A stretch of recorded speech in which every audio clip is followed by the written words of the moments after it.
Cool. You see a little countdown? Perfect. Neat, neat, neat. All right, we're live. Brandon, great to see you. Great to see you as well, man. Great to Excited. see you.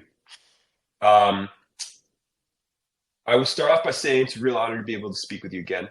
I know I've mentioned this to you before previously, but you're one of the smartest, brightest, most innovative leaders that we support on Halo, and I've gotten a chance to meet personally. So it's a real Thank privilege you. to be able to chat with you.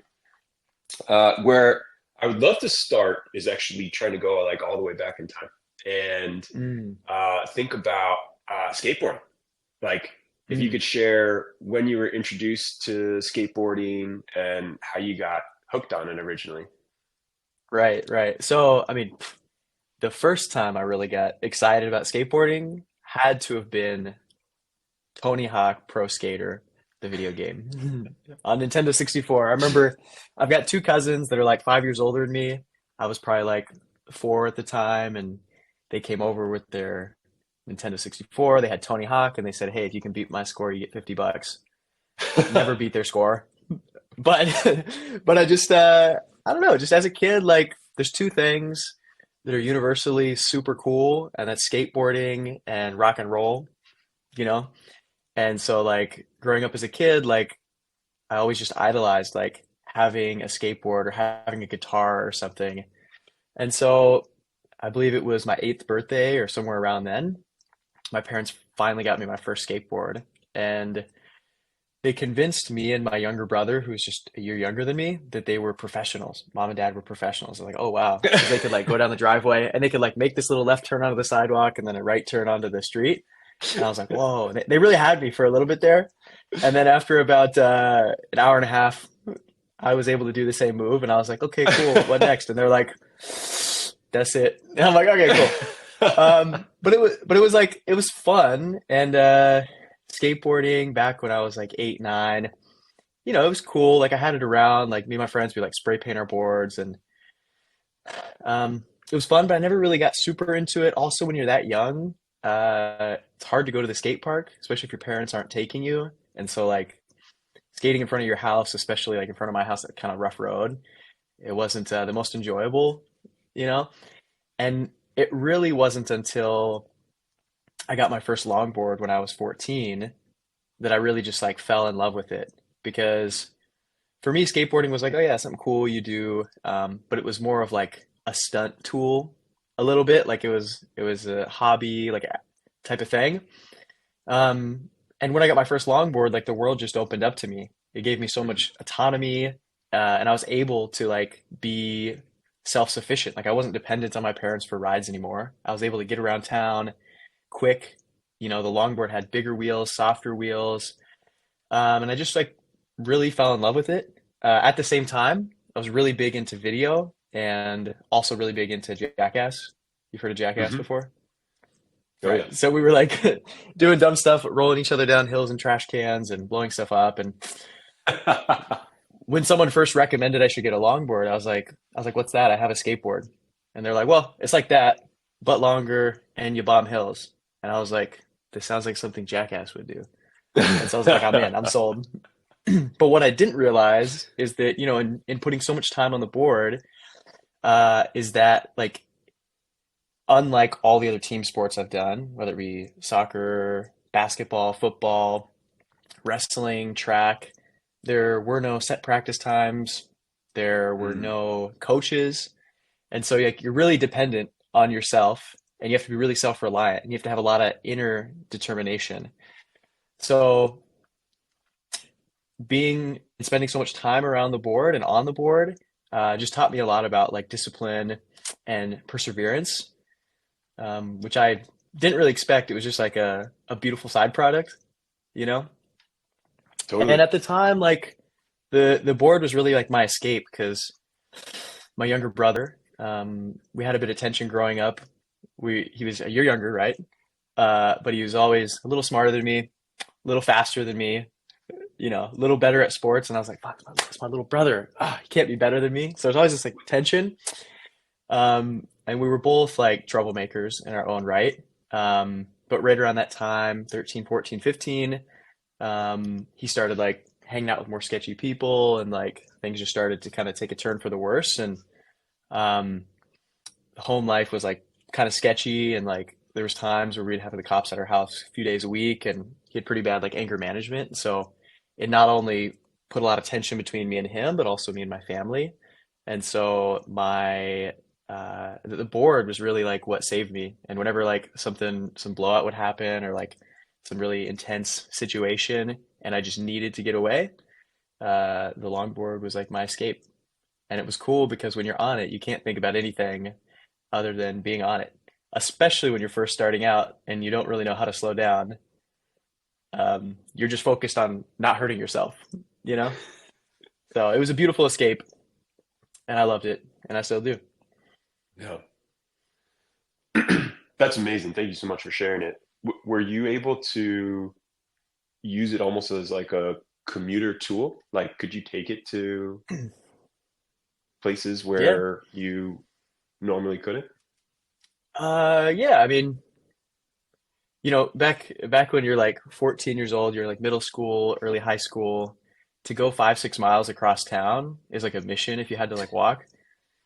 But having the longboard, it was like, okay, instead of this taking like an hour and a half, like it's gonna take like 30 minutes maybe. And it was great. I mean, I lived just like half a mile or so from the high school, so I'd skate to school every day, skate home from lunch, skate back, and it was like my sidekick. Mhm. It was fun. Did you feel like you had to practice a lot? Like, how did the discipline that you Mm, mentioned start to apply to skating? yeah, I never would have imagined I'd be here today. I never would have imagined the top 50 things or the top 100 things that I did were even a reality or even an option. I really just got aboard and was like, okay, cool, we're gonna like bomb hills, I guess. Like, okay, cool. But what happens is my birthday is March 16th. It's right at spring break normally. And spring break up in Oregon is like a little hit or miss. Sometimes it rains the whole week. Sometimes it's like half. Rarely you get a full sunny week that's 70, but the start of spring break when I got my board was my birthday ended up being the best spring break we've ever had in Oregon. And I lived just like 3 blocks from this really popular park with like a soapbox derby track. Mm. And I remember like thinking to myself, like, wow, this must be a great place to longboard. Like nice slope, no cars. Okay, cool. I went over there and I went over there every day. And throughout the week, I met like 25 other people around my age that had longboards. And for me, it went from like not even knowing what a longboard was, literally a couple days before, to like meeting all these like random people. And I think what really got me hooked in the beginning is like I'm a little competitive, and the way I build skills is like really start from the base, and I'm like really diligent about like all the little meticulous things. And so in the first days of me skating, a lot of the guys, some of them that were like 3 or 4 or 5 years older than me, were like seeing me skate, and they're like, "Wow, how long you been doing this? Like 2 days? Like you're pretty good, man. You should keep doing this." And I just remember like throughout that whole week, people were just like, "Oh, you're pretty good. You're pretty good. You should do this. You should do this." And it just got me like really, really excited and fired up. I think one of the things that was really beautiful about skating and action sports in general is that like you don't really have a team. It's like what you do is 100% what you do. It's not like in soccer, let's say, where you're either a forward or midfield and you're a goalie, and there's other people dependent on your performance. With skating, it was like you're doing what you're doing, and it's that. And there's no particular like goal necessarily. Like I'm not trying to get the board in a basket, or get the board in a goal. It's like the world is your canvas, and make of it what you want. And if it feels fun and people think it's cool and you think it's cool, like keep doing that. And so it was really a fun way to express myself as well, and just like kind of be creative and playful. Did a lot of that creativity manifest itself in tricks early on, or was it more like Mm, where you could go? that's a really great question. I really didn't get into tricks for a while. When you first start in the longboard's not typically set up to do tricks like a normal street skateboard is. For me, it was really just bombing hills and going down bigger and bigger and bigger hills. And I remember that first year we were skating, we really skated a lot. And I'm from Salem, Oregon, so it's a town of like 200,000 people. It's not big, but it's not like super small. And I remember telling my buddy, I was like, man, there's no way we're ever going to be able to skate every single hill in this city. Like there's just too many of them, and some of them are really big. And I remember like, the next year we're already like skating roads. Like this one really popular road we called Mountain Run. It was from the elementary school up in South Salem, and it was like 45-mile-an-hour downhill descent, winding, super steep roads. And after doing that, I was like, okay, cool. Well, like maybe we can skate every road in town. And I think by the third year we did. Any town, any road that was worth skating. And there was a lot. Like I grew up, Salem, like it's got a lot of rolling hills. It's in the Willamette Valley. There's even one hill in front of one of the high schools that's like 60 miles an hour. Super, super big hill. It's kind of V, so it goes up on the other side. But yeah, it was within the first 3 years we were like already doing that, and then now we're like, okay, cool. We're like haven't seriously gotten hurt yet. We're like kind of starting to learn some stuff, and then it was like learning sliding, and that kind of opened up a whole new wave because it wasn't just like being limited to roads that we could make the corners. It was like, okay, well now we can like slow it down a little bit, take the corners. It was really fun and interesting. It seemed like when I started it, it just seemed like infinite. Like you could never get good enough to like really master it. How did you develop the new skills? Like, do you feel like you had a mentor that could help you, or did you rely a lot on the internet or Mm, friends to figure out things like mm. sliding? Yeah, yeah, it's a good question. This was like when I started was back like 2009. I feel like YouTube was even pretty new back then. It was a lot of videos of like sneezing pandas and different random stuff like this. There was Yeah, like some cat longboard videos. videos, like kind of yeah, cat videos, you know what I mean? It was just from the peers around me, and like I said, I was fortunate that like I had a best friend that lived a few blocks up the street, and his brother was like 5 years older than us, and was like Mhm. one of the best guys in the whole Pacific Northwest. And so he kind of took us under his wing, and he had a couple buddies. So early on, like I had a lot of these like older guys, 2, 3, 4 years older than me, um, pushing me, and yeah, for a couple years, I was like just playing catch up to try and get as good as them, you know? Mhm. So it was having that, but it was also like, yeah, when stuff at my house would kind of blow up and I'd go outside, I would just like be on a corner and I would just like take the same corner 50 times in a row, like a little bit faster, like start halfway up the hill, make the corner, okay, a little one more foot, one more foot, one more foot, and I would just like get in the zone and just like drill being better. I don't know Yeah. why really. I didn't like there I wasn't thinking I didn't think I was going to go to the Olympics or nothing like that. I didn't think like there was like some like grandiose thing I was going to do. Like I said, like most of my accomplishments I would have never even thought were a possibility. Mhm. It was just fun and I loved it, you know? Yeah. Did it help you make friends? Yeah. Yeah, okay. Yes. The answer is yes. Also, like at that time I was mentioning there's some tension between me and my brother, Yeah. right around in middle school. And we had kind of all the same friends at one point. And right before I started skating or longboarding, I kind of made the conscious decision to be like, hey, like these people I'm spending time with are like maybe not the best people I should be spending my time with. Hmm. And so there was like a period where I didn't really have too many friends.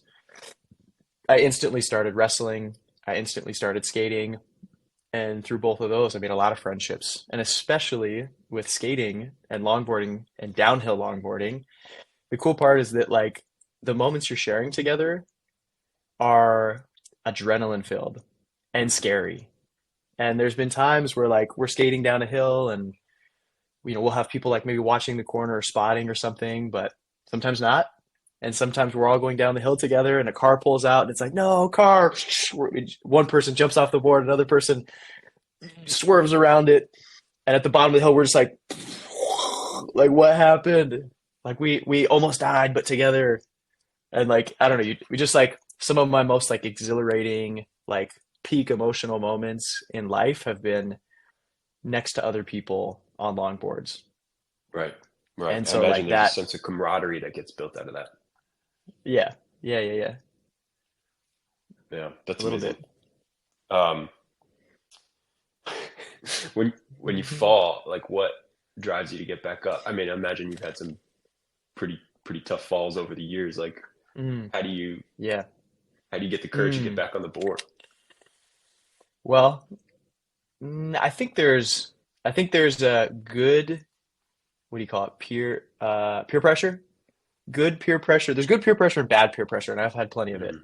Uh, I think some of the edginess of skateboarding and some of it, which I later identified as toxic masculinity, a little bit of that, like, get up, you're not hurt. Like, Mhm. same thing with wrestling. Wrestling was like, come on, you're not hurt. Like, you can push harder. Like, um, some of that was a good thing in that it helped me push through. I think some people, if they don't have that encouragement or the right personality type to receive the encouragement in a way that's going to be motivating, they end up having one bad fall or kind of bad fall, and they're like, "Yeah, I'm out, peace." And so Mhm. for me, I was like already in it, and like my identity was longboarding, and so like when I'd fall and my friends are around, I'd just be like, "Ouch, I'm just gonna go sit down," like trying to not show how bad it hurt a little bit. Like even, man, it was not 3 days ago. I went to the pump track here. They built a brand new pump track in Inglewood. And like I was riding this new board, um, and I was just going around and the board just snapped on one of the bumps. I was just pumping too hard and the board just snapped and I fell so bad on my shoulder and just like my shoulder's still kind of bad. I'm like, ouch. But I don't know. I think it's just the thrill. I think it's Yeah. like conquering it and being like, yeah, I think it's the thrill. Yeah. Yeah. Now, as you started to progress and get better and better at longboarding, Hmm.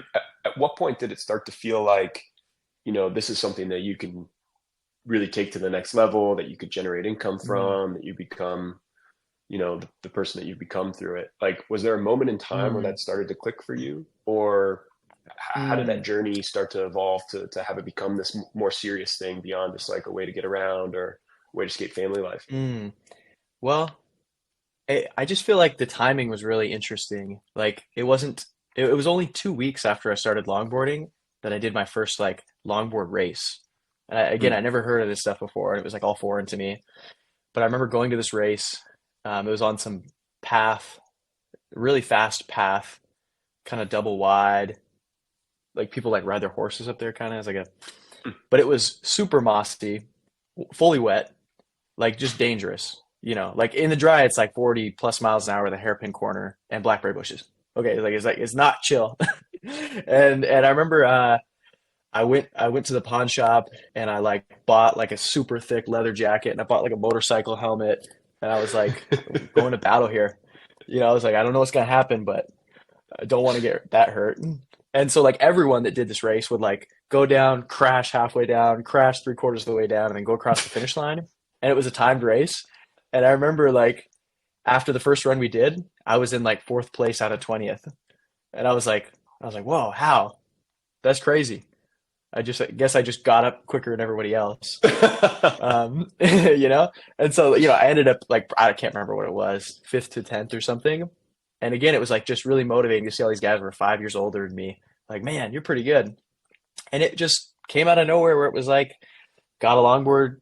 2 weeks later, there's like a race. And then it was like, felt like every other week there was like some sort of event or race. And so just kind of was what I did. And I would say it wasn't really until I got my first sponsors that Mhm. I, I felt like it could be something a little bit more. I was a little more aspirational. I was really lucky to have a partnership with this shop called Edge Board Shop for a while, and they would pay for every race finish I did. So Cool. like if it was like a super small local race or a regional race or a bigger race, they would pay, and it wasn't much. It was $50 or a couple $100 or whatever. But it was like, when you're in high school and it was like, a Right. couple $100 every couple weeks or a month or two. It was like, okay, cool. Like this is barely enough money to pay for gas and stuff, but it's fun and I'm able to do this. I would say the really big turning point, honestly, for me is like 2015. So this is like Mhm. 6 years into my, wow. I guess it was only 6 years into my skating journey. It's crazy. 6 years into my skating journey, longboard market was at a bit of a low, and a lot of the guys I looked up to, um, their budget started getting cut, right? So these guys that like I see all the videos, really look up to, epic people, their budgets are getting cut, and so they weren't like putting as much like time or energy. They were a bit like salty from some of Mm, the sponsors. They're like, "Well, I'm not getting paid half as much. Like I'm not going to do shit, you know?" And so mhm, for me, I was like, well, I'm not getting paid really anything. So I'm just going to keep pushing. And like my ultimate dream at the time was like, I was like, man, I'm just going to keep pushing because one day one of these brands is going to be like, doing some trip to Europe or somewhere cool and they're going to pick me. Like I'm going to be the guy that like they pay for his plane ticket to go to Europe. That was like for me the ceiling. mhm. And what I never expected was that I got a call 6 a.m. I was in community college, kicking it, and one of my sponsors was like, "Hey man, someone's doing like a movie or something. Don't really know what it's about, but we need like your measurements. Like go to the weight room and like bicep, arm, leg, whatever." I was like, "Okay, sure, whatever." Um, and it was that night I randomly got a call. I remember it being like 9 or 10 at night. Some guy on the phone, he's like, "Hey, what's up, man? This is Scott." And I'm like, "Oh, hey Scott, what's up? How you doing?" He's like, "Great. So you ready?" And I'm like, "For what?" And he's like, "They didn't tell you I was calling?" And I was like, "Who's they?" Like he's like, "Oh, like we're doing this movie thing and we'd like you to be a part of it." And in my head, I'm like, "Okay, cool. Like yeah, maybe school film, like I don't know, some guy at the local college, university, or something, whatever." And I was like, "Okay, yeah, maybe." And he's like, "Cool. Can you fly to Toronto tomorrow morning?" And I was like, "Um, hmm." I was like, well, maybe I got school, but I've missed school before. Like I'm at the time I was missing like 25% of school to like go do skate events and stuff. I was like, yeah, maybe. Yeah, okay. And he's like, cool. And then could you just like fly to the Dominican Republic for a few weeks? Like 3 or so weeks? And I was like, well, it's kind of the last 3 weeks of the term. And I don't know, like they got Wi-Fi in Dominican Republic. Like I don't know, maybe. And then he's like, okay, cool. And can you shave your head tonight? And I was like, hmm. Whoa. Yeah, I was like, maybe. I was like, what is, I was like, what is this for? And he was like, well, it's triple X.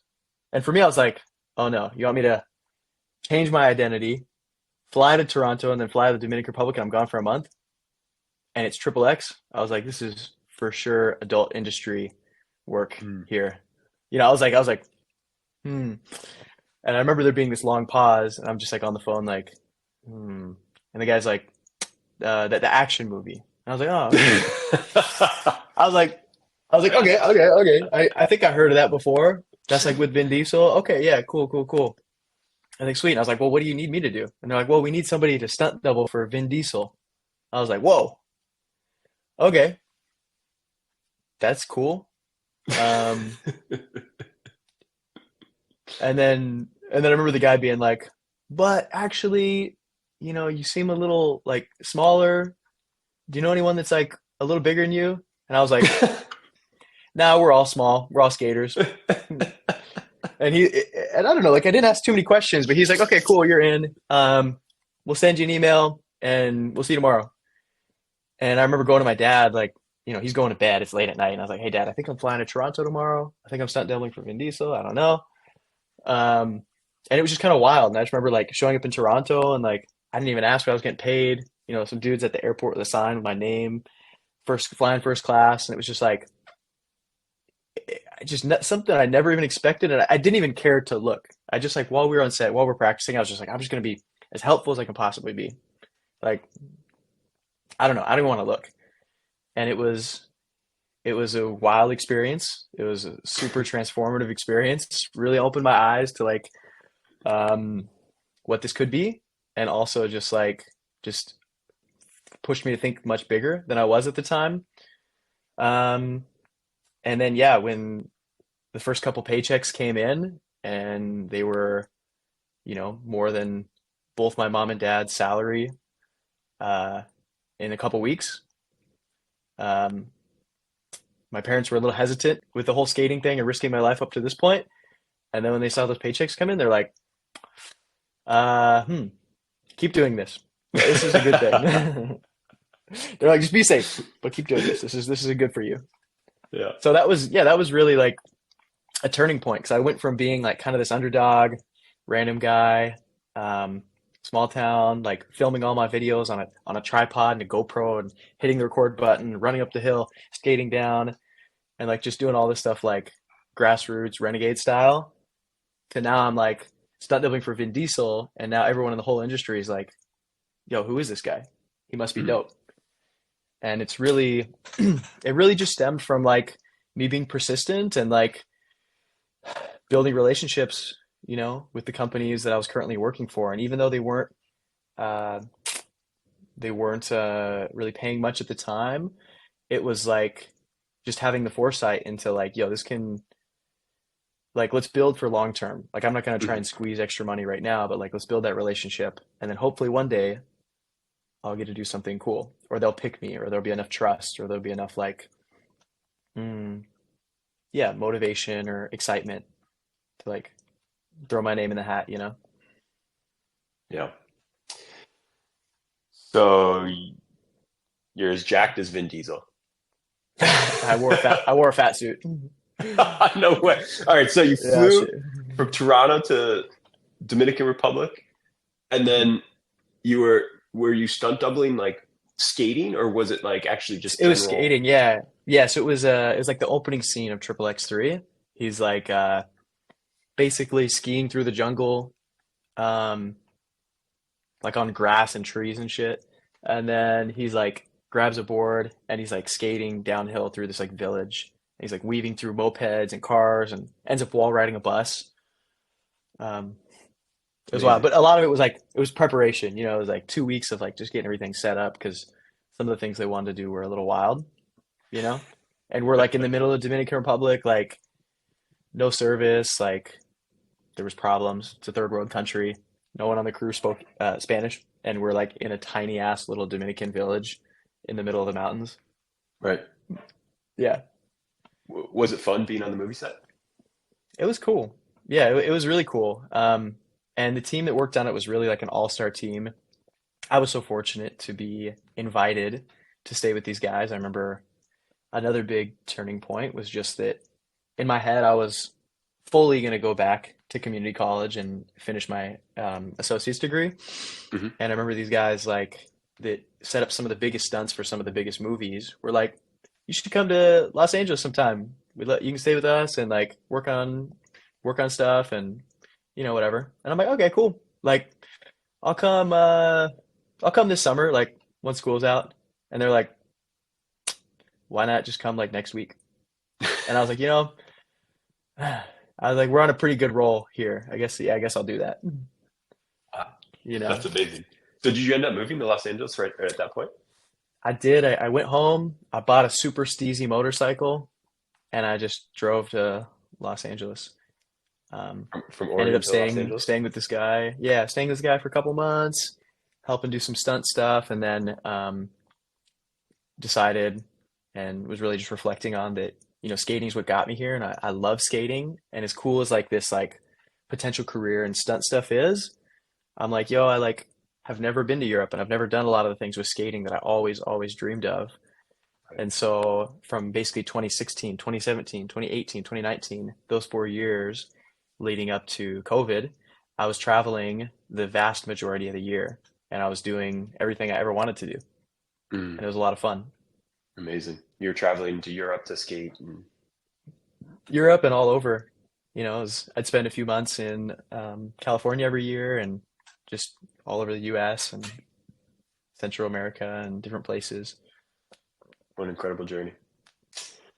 Thank you so much for sharing that. Now, uh, I'm curious on how you started to get interested in the community side of skating. Mm, Do you remember what inspired you to, start to host your own events as opposed to kind of mm. be the participant? Yeah, I I think the first event I ever hosted, I was probably 16. We didn't really know what we were doing, but I remember me and my buddy were just in his room and we're like kind of thinking, we're like, man, like there's this event and this event and this event, and it's so cool because every time we go to these events, they just have like a mountain of skate gear.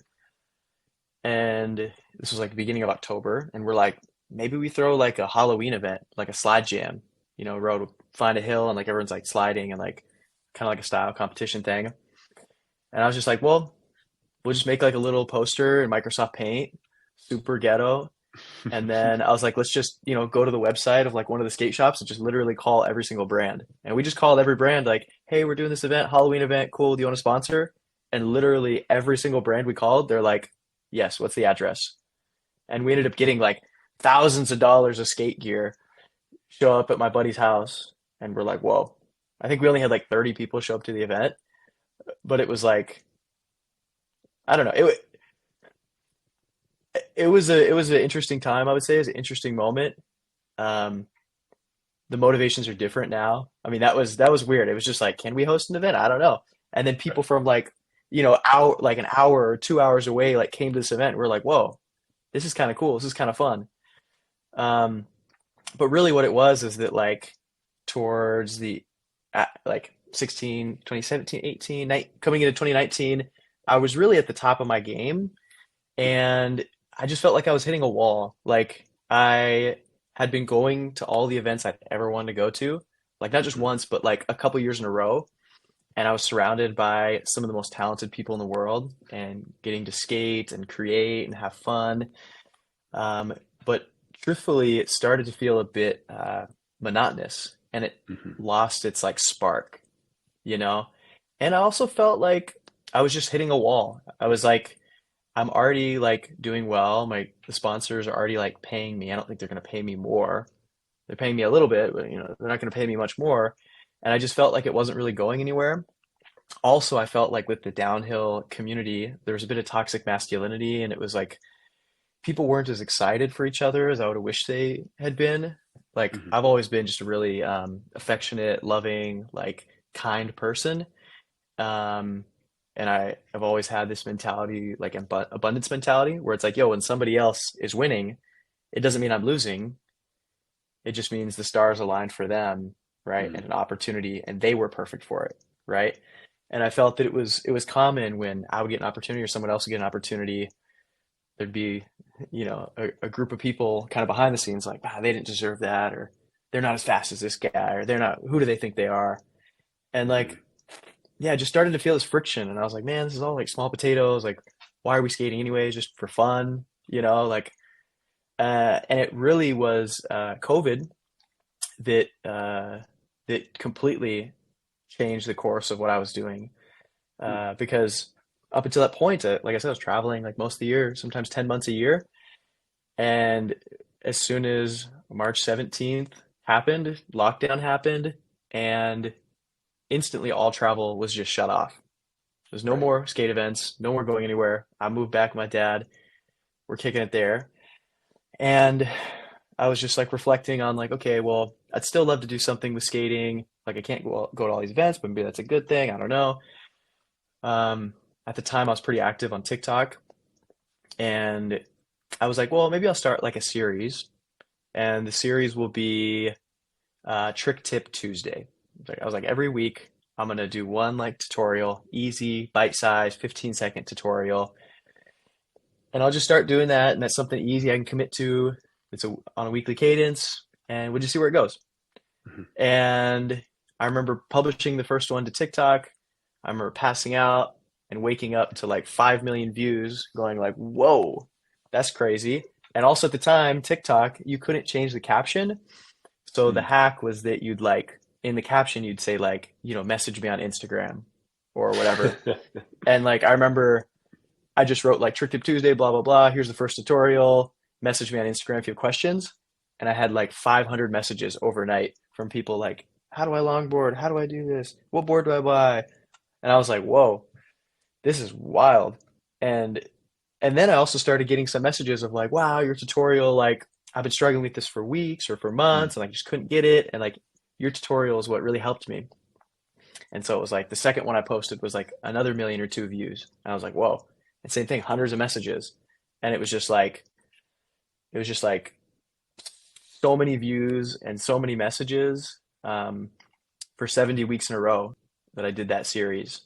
Wow. And- yeah, in total, the series has over 100 million views. Um, Gosh. and I had over 25,000 different people message me in 2020 alone, and I responded to every single one of them. What? Really? Yeah, I did. What, bro's COVID, you know, it's like I just stay up for an hour or two at night, um, and just like go through all of them. I got really good at it too because yeah, you have to copy and paste. There's a lot of copy and pasting.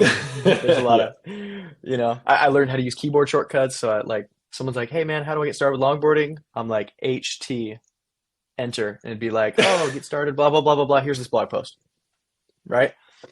Um, and really like that sent me in a different direction completely because for the longest time I was just trying to be the best skater. I was just trying to Mhm. be like the coolest, best skater.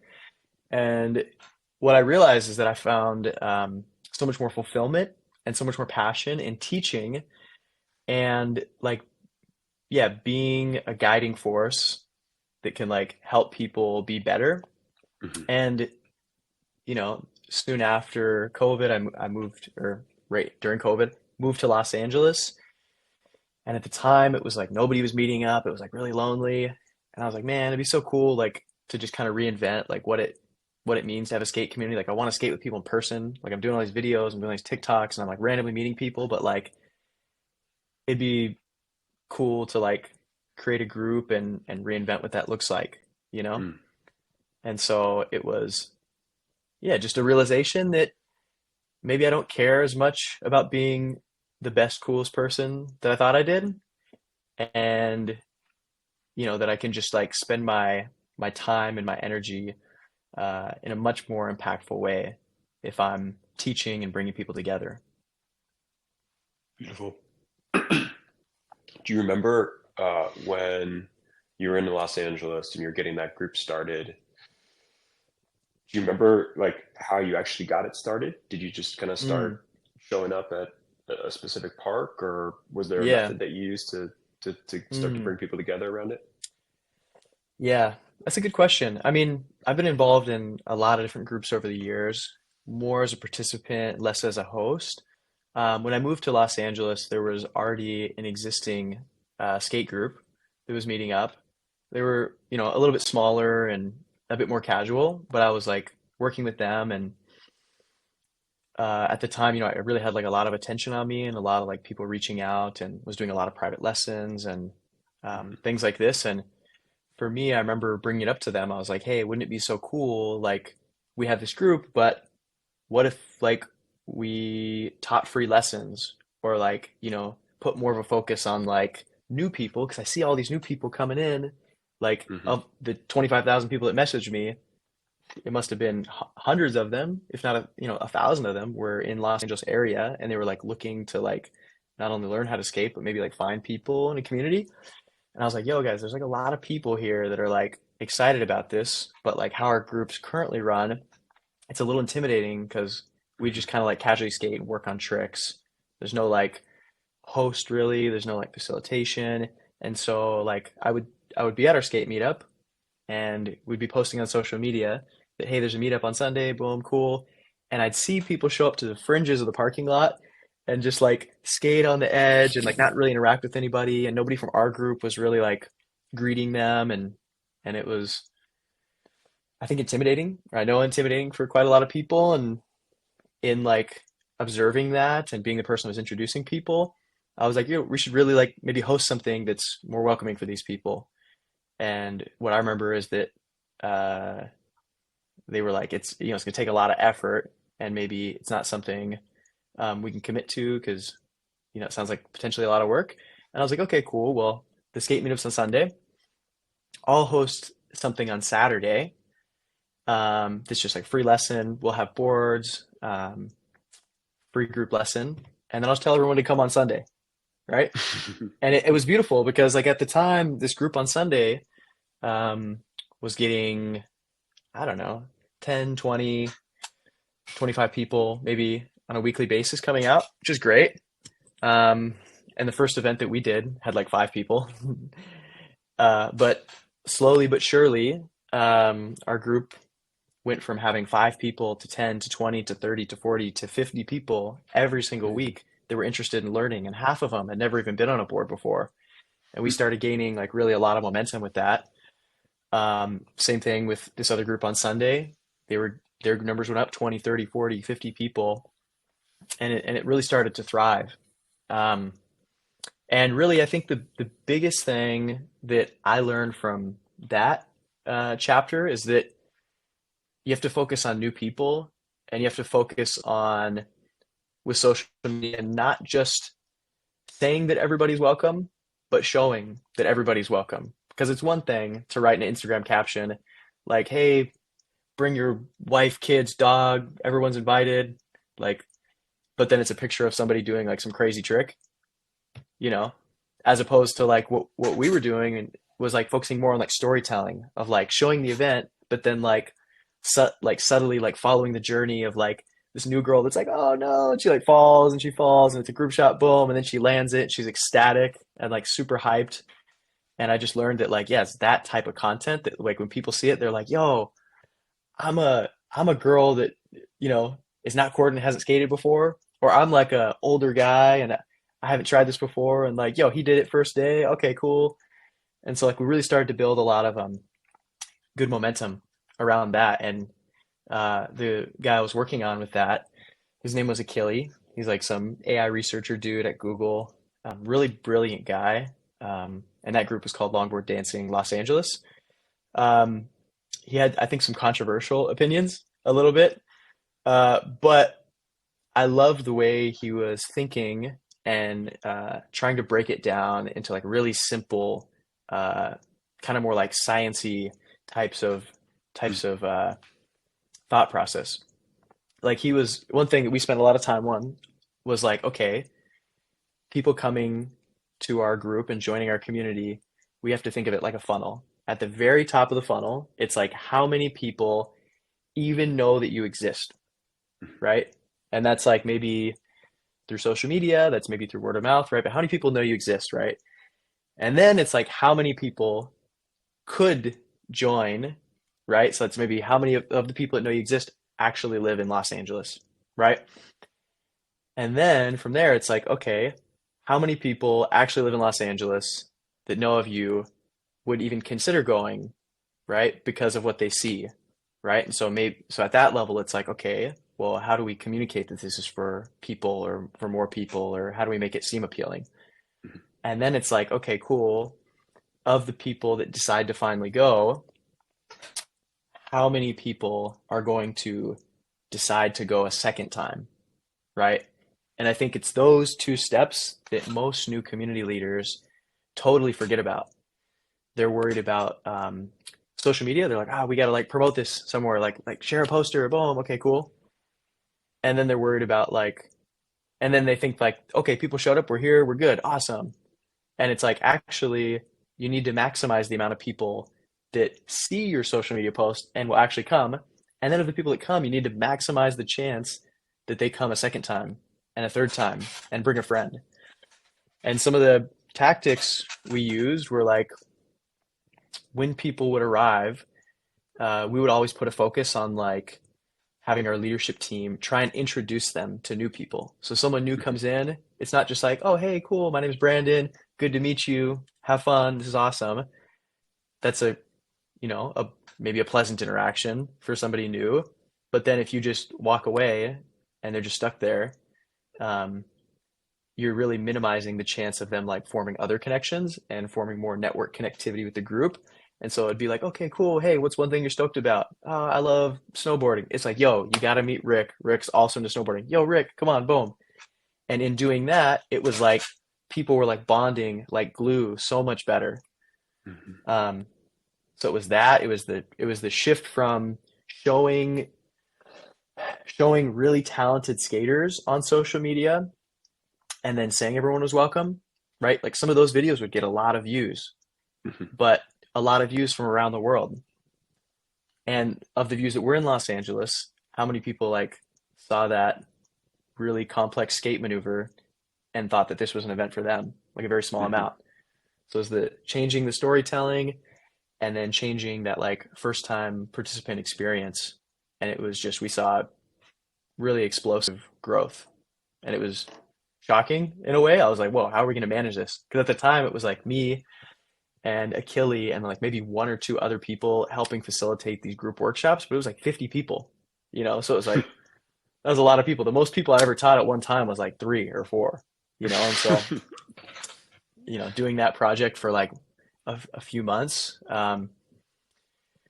it was cool.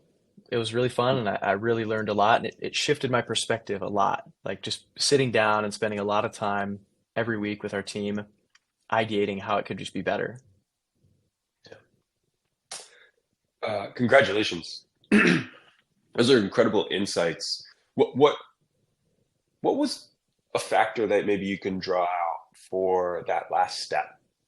The person who comes for the first time and shows up the second time, or the person who Mm, shows up and brings a friend.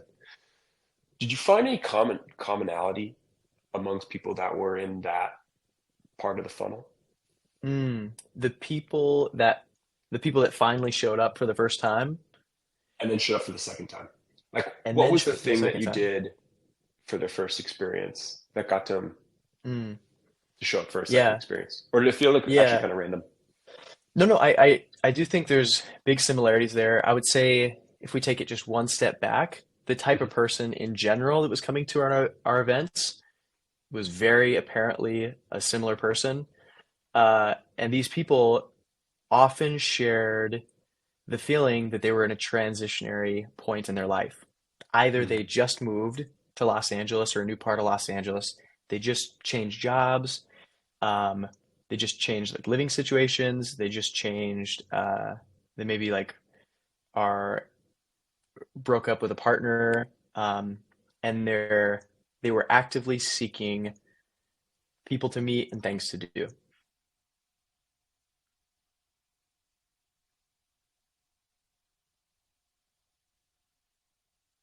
Then of the people that stayed for um, a second time, the biggest factor, like by far, was how connected they felt to different people, and like the quality and the quantity. So like you can Mm. say hi to 10 people, but then if you leave, it don't make sense. Um, and so like, or you can like have one really good conversation with one person, but maybe that's not sticky enough to keep you in the group. Uh, at the time, we had a really big culture around like filming each other and showing progression. So often when we did these workshops, especially once they got really big, we had to have participants like take turns, right? So it was like we'd do some sort of icebreaker, and then we'd like group people with a buddy. And so it's like, okay, you're buddy number one and you're buddy number two. Buddy number one, try this move or try this thing. Buddy number two, film them, right? Then come back. Person number two does it. Person number one films them. And then we'd have everybody sit and watch the footage and be like, okay, cool. Some things to look for. Make sure your shoulder's coming around. Because it's like when people see themselves on video, number one, it helps a lot. Number Mhm. two, they have progress video of their first time ever skating ever. And it's a new Mhm. friend that like helped them learn that. And so it's like in going through that and like in making that like the norm, we'd encourage people like, hey, make sure to like share your videos with each other. Um, and then it would like we'd always do the events like kind of towards sunset.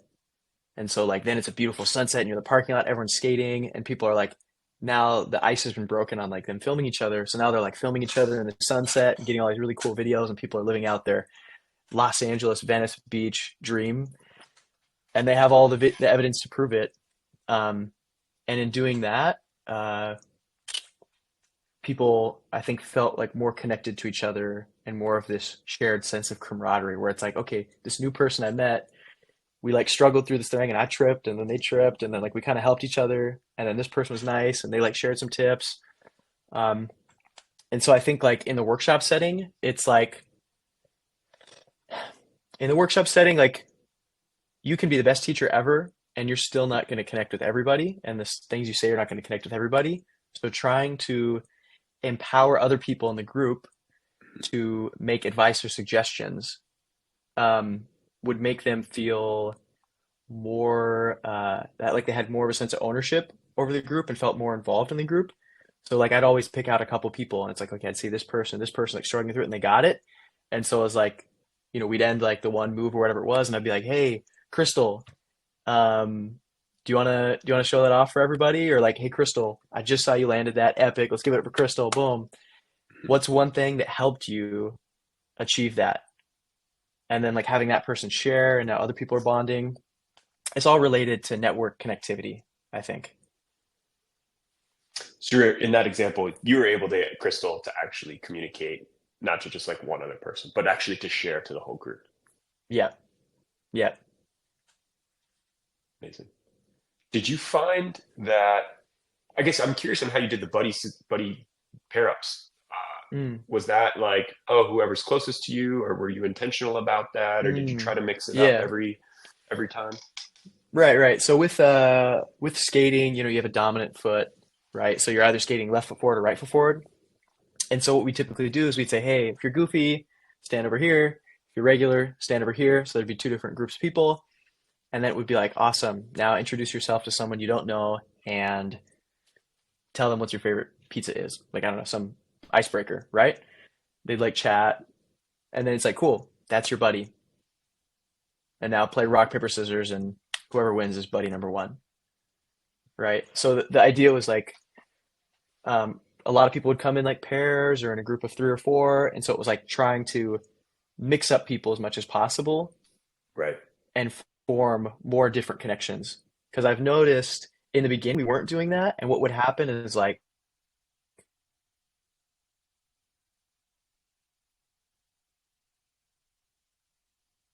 right, and there wasn't that network connectivity between different new people in the group.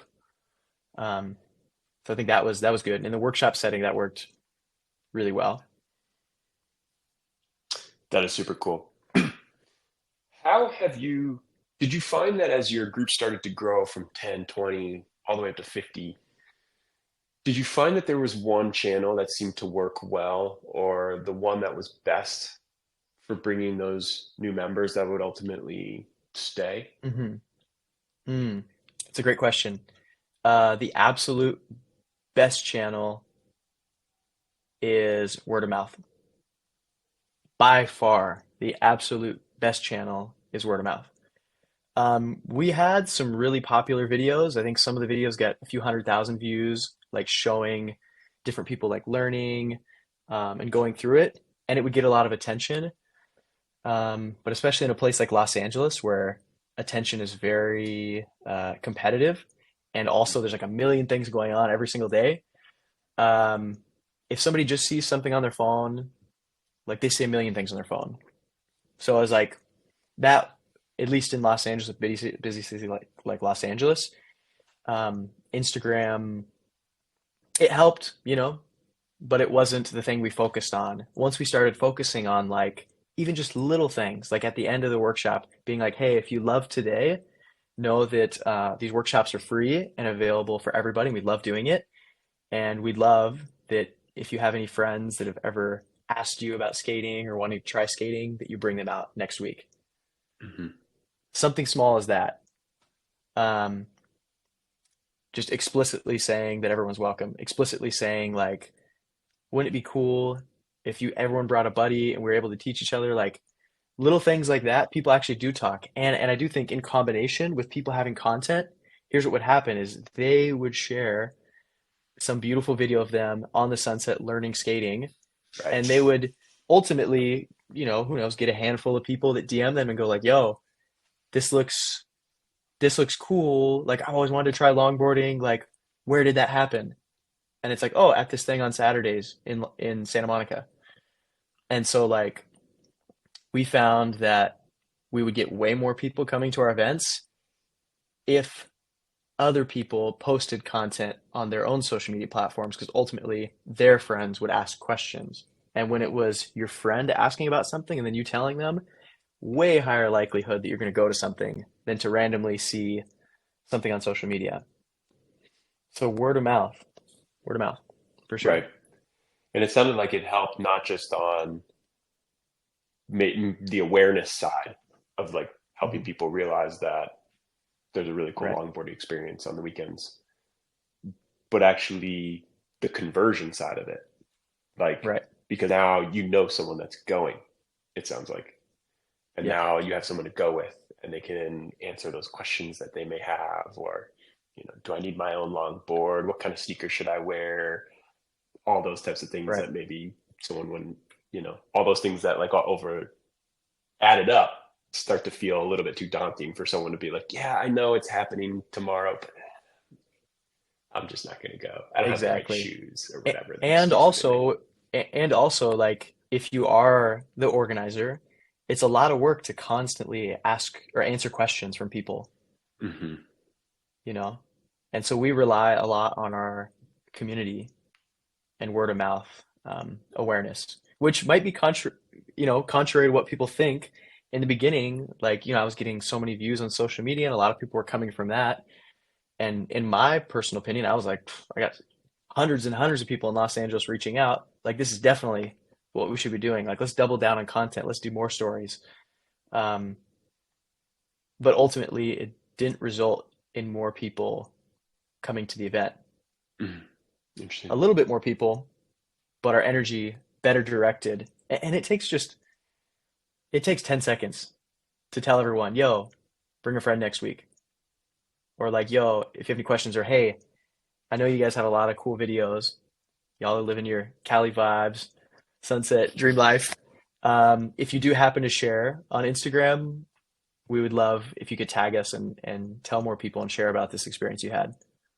And even just saying that, like, just that one line, like, doubled or tripled the amount of people that were like sharing content afterwards. Like, really, double or Right. triple, which then the difference between 5 people sharing and 15 people sharing on their own personal Instagram, and each one's getting a couple DMs from different friends, night and day. Right. Right. Literally 3x. And it's just the simple ask or the simple statement at the end of the event. It sounds like Right. Yeah. helping people almost feel like it's okay to share. Yeah. And people want to help out too. And like when you have an awesome free experience, like people want to share that. If they had an awesome time, they're like, yo, this was sick. I loved it. Like they want to tell their friends about it. Right. Right. Um, Over the years that you've been leading, how have you developed um, and promoted people to step into leadership roles, whether it's a Mm, formal title or position within the community, or even just those subtle things of sharing something to Instagram? Have you found ways that you've like identified people, or that you've tools that you've used to help people feel ownership or empowerment? right. That's a great question. It's something that I'm thinking a lot about right now, moving into this next year, because it is something that's very difficult. It's difficult to find the right people, because what I've experienced is that there's a lot of people that are really eager, that really want to be a part of something, uh, but the follow through is like not there, Mhm. right? Or there's a lot of people that are like super excited, they love the idea of it, they're like, yeah, like I'd love to help make this the very best it can be. And I think if you're a leader and you're a busy leader and you're like starting to feel overwhelmed with your group, it's easy to get caught into the trap of like, okay, yeah, like you can help and you can help and you can help and you can help. Because the problem is if you bring on too many people to help, well, there's not that much work to do. Mhm. And there's so many people, everyone thinks like someone will do it. If there's 20 people that are like helping, it's like, what does that even mean? Um, so what we did is we, in the past year, have made like a more formal leadership team, and we're currently running in like 6-month cycles. So it's like, hey, here's the expectations of the leadership team. It's not overwhelming. It's not a lot.